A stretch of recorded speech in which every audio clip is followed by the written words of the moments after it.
Good morning and welcome back to Wake Up Cricket powered by Pavilion Picks. This is your host Praatibh. I've also got Megha alongside me. There's a lot of IPL news to get into. So before we do that, hit that like button, subscribe, share this with your friends, and let's get right into it.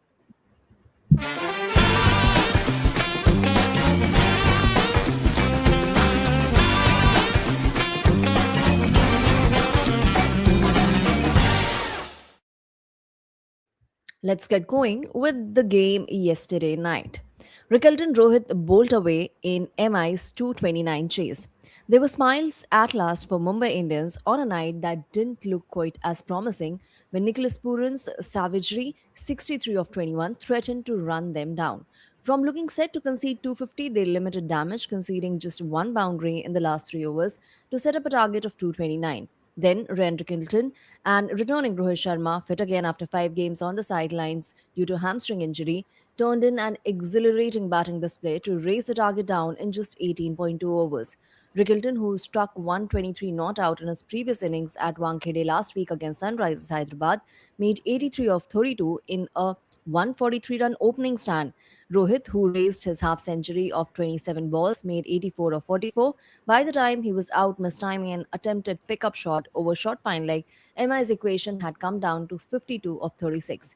MI had overturned a sequence of three straight losses. LSG, meanwhile, slumped to their sixth straight loss that left them firmly rooted to the bottom of the points table.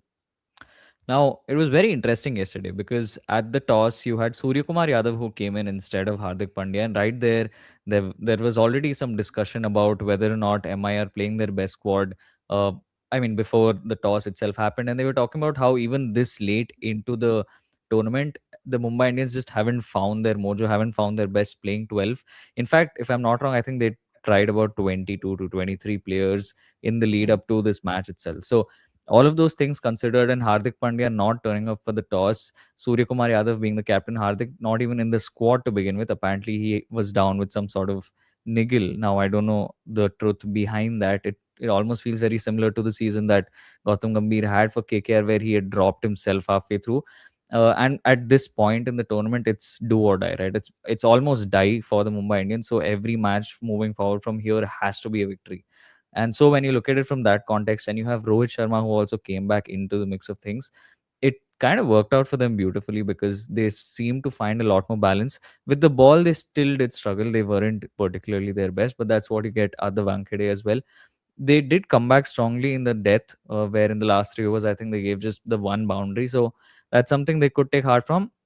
But then, especially when you come to their batting, to be able to chase that down is just the kind of morale boost you need to be able to stage a comeback this late into the season. You're chasing 220 odd, if I'm not wrong, and you have Rohit Sharma, who's been a marquee player for you, has been your best captain. He comes back. Surya Kumar Yadav is the captain currently. These two players have done well. They've won World Cups for India, and then now you can see that reflecting in the Mumbai Indians. Now, I don't know what that says about Hardik and the management and the leadership and what sort of equation these people have. But for what it looks like for Mumbai Indians now, at least it's a good thing that they managed to win this game. Now, interestingly, wasn't it Gautam Gambhir for DC back in 2019? And he You was at the might be. fag end of his Hmm. career. Yeah. Hardik Pandya, on the other hand, at this juncture of his career, for such a thing to happen, and that That's having true. happened after him releasing, activating the trading clause and all of Yeah. the mayhem that followed, it's Yeah. kind of funny. Nonetheless, Varun slows it down to keep his and KKR's comeback on track. Sunil Narine returned 2 for 31 and Varun Chakravarti 3 for 36. That's 5 for 67. Pretty much game set match for Kolkata Knight Riders right there over Sunrisers Hyderabad. For KKR, who have now won 3 in a row after losing 5 plus a washout in IPL 2026, it's a big comeback and it's coincided, unsurprisingly, with Varun's return to form, even as Narain has continued to do what he has done season after season. On Sunday evening in Hyderabad, Narain gave away 20 runs in his two power play overs and then just 11 in his last two, the 10th and 16th.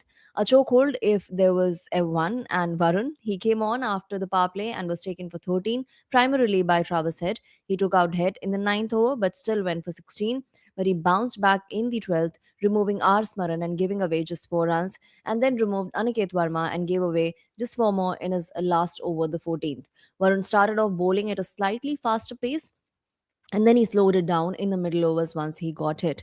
Ambati Raidu pointed out on ESPN Cricket first timeout show. I think his comeback very well into this tournament is now using the crease very well and also the angles as well, also his pace. Whenever he bowls a slow on a track like that, he's not easy to play against. Varun was struggling early on, starting the tournament with a 0 for 48 and 0 for 31. Then came a gap as he dealt with the hand injury, and then in the last four games, it's been 10 for 117. With Narain stingy as always, KKR have got a good thing going, which SRH found out. Now, it's always been the case with the Kolkata Knight Riders in the last few years that if they have done well, it has been a collective performance, but especially from the spin twins in Varun Chakravarti as well as Sunil Narayan.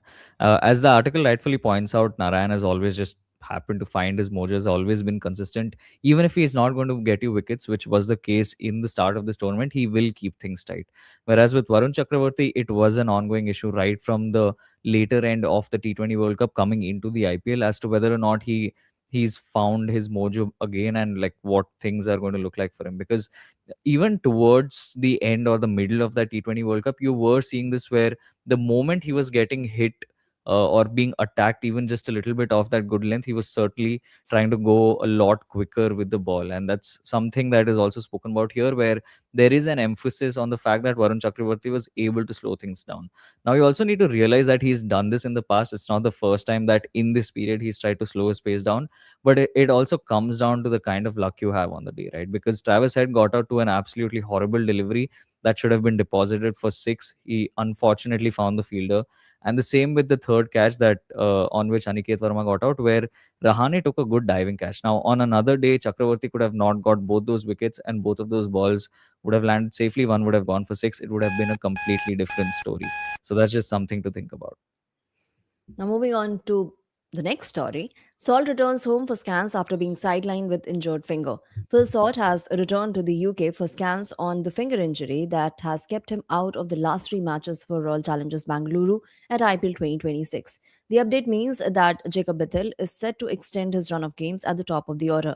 RCB have not revealed the nature of Salt's injury publicly, but ESPN Cricinfo has learned that he damaged a finger on his left hand while diving to save a boundary at deep backward square leg in the sixth over of the second innings during the defeat at home to Delhi Capitals on April 18th. It started the season strongly, scoring 202 runs in six innings at a strike rate of 168.33. ESPN Cricinfo reports that Salt, who is centrally contracted by the ECB, has since returned to spend time with his family while sidelined and has undergone rather scans on his finger. Both player and the franchise remain hopeful that the injury will heal soon enough for Saul to return to India this month, with RCB aiming to defend the title that they won for the first time last season. Saul's absence has enabled Bethel, his international teammate, to open the batting alongside Virat Kohli after starting the season on the bench. Bethel is yet to make a significant impact. He has scored 39 in three innings, but now looks set for further opportunities at the top of the order with Jordan Cox, another Englishman, also available as a spare batter. Now, for RCB, I just thought about this, how it's very similar to last season, where towards the end of the tournament, it was Devdutt Padikkal who was out from injury, and then they had Mayank Agarwal who had come in as a replacement. Now, here, Phil Salt's just gone back. There is no replacement announced. And because it's a finger injury, unless it's an out and out proper fracture, there is still a chance that Phil Salt might make it back. Of course, that's open to interpretation and what the medical reports and scans eventually say, but I won't say that puts RCB at any sort of disadvantage, because Jacob Bethel is more than an apt replacement. And in fact, he can also ball. The only thing that happens now is maybe you lose out a really good fielder in the outfield. And of course, the fact that Virat and Phil Salt were a very settled opening pair, have been for the last couple of seasons. But I think RCB are in such a good headspace that if Jacob Bethel in the next couple of games gets in one good innings, then they're more or less sorted once again. So from an RCB point of view, I don't think there's too much to worry about. Jacob Bethel can also roll his arm over. So, if anything, you've also added a little bit of bowling experience, or not bowling experience, but just bowling ability to the side. Not that with the kind of bowling lineup they had, they're going to need it anyways. But that's mostly it. I feel like I had another point, which is on the lines of, yeah, if Phil Salt does come back and is not fully fit, but you know that he can at least bat, then you have the option of playing him potentially as an impact player. I don't know how that would look in terms of the dynamics, but it's a finger injury. If it's not an out and out fracture, then I think there is scope still for a comeback, especially because RCB are in the top four. They're very likely going to qualify. In fact, I think they're almost there anyways. And yeah, I think that's mostly it on this piece of news. We move on to the next piece of news, and that's on the BCB. BCB gets the ball rolling for fresh board elections. Bangladesh Cricket Board officially kickstarted the process for the board elections by inviting nominations of councillors from all categories on Monday, that is May 4th. Former national captain Tamim Iqbal is currently serving as the interim head of the board after the National Sports Council dissolved the Aminul Islam led body on charges of misuse of power, and they are entrusted with the responsibility of conducting the next BCB election within 30 days. Following the third meeting of the BCB ad hoc committee at the Shere Bangla National Cricket Stadium on Monday, BCB announced that it had initiated the election process by inviting councillorship as well as approving the formation of a three-member election commission for conducting the next BCB election. Following the BCB ad hoc committee meeting, Tamim came down to the main ground to present an update on ongoing redevelopment work at the stadium, particularly a planned lounge facility for national cricketers. The main reason behind all this work is that we are building a proper lounge for national cricketers. Around 170 to 180 cricketers who have represented Bangladesh will get this facility. These grills will be removed so that there's no obstruction to the view. This entire block will be dedicated to the national cricketers. They don't currently have a proper space like this, so we're creating one for them, he said. We have to be very careful about whom we honor. If a name is given and someone feels left out, it can create issues, he said. We are considering different formats: home players at home venues, national players at national stadium, and also recognizing those who have contributed significantly to Bangladesh cricket, he said.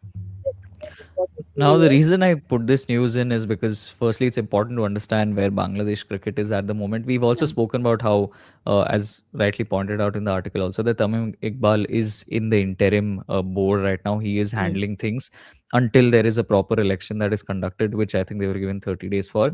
But more importantly, I like the point of view that he carries in terms of how they want to honor their national cricketers, how they want to honor the people who have done enough for Bangladesh cricket to be a significant part of their history. And something that I often think about, especially at a lot of grounds that we see in India or maybe just anywhere, to be fair, is that a lot of these stands or gates or whatever it is named after players.